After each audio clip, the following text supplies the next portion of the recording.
absolutely no sign of backing down. Joining us now to talk more is retired Marine intelligence officer and host of the Strat podcast, Hal Kempfer. Hal, great to see you. Great to see you, Anna.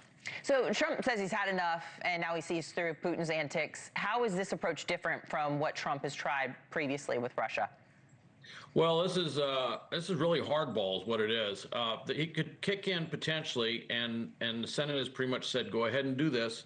Up to 100% secondary tariffs that would impact China and India buying oil. Of course, India has just kind of rebuked that, saying we're going to keep buying oil from Russia.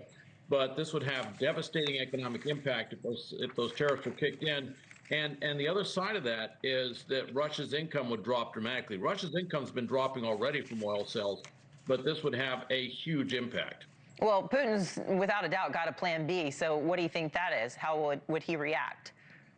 You know, he'll react. We're already starting to see it. Dmitry Medvedev, his, the former president, who's, like their deputy national security council member, was doing nuclear saber rattling. And then unusually, really was exceptional.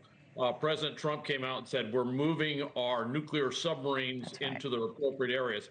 It doesn't have a lot of meaning strategically speaking, but it is certainly something I've never heard a president talk about. And we don't talk about nuclear submarines or where our ballistic missiles are. And that was rather surprising. That was a big change. So I think they're trying to do the same thing, but they're a little bit stuck.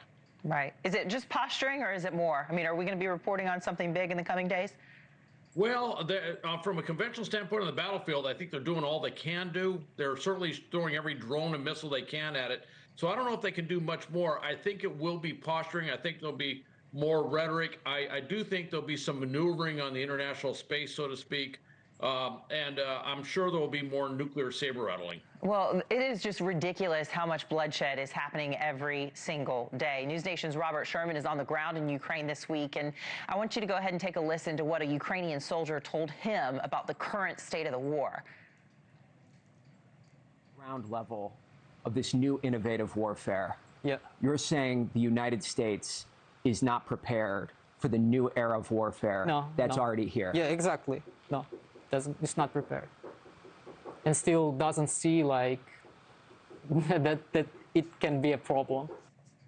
What do you think he means by that? I mean, is he talking about drones? Is he talking about technological warfare? What is he talking about here?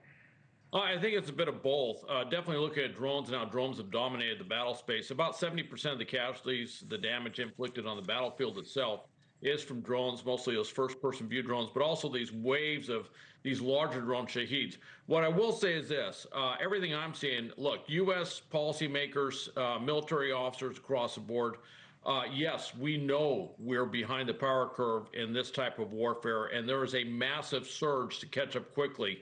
I don't know if it's so much that we don't know, is that we just have a big gap to fill to get up to the point where we can engage in this type of high-intensity conflict. All right. Thank you so much for your insight and expertise. We always appreciate you coming on. Retired Marine intelligence officer and host of the Strat podcast, Hal Kempfer. All right. Thank you, Anna.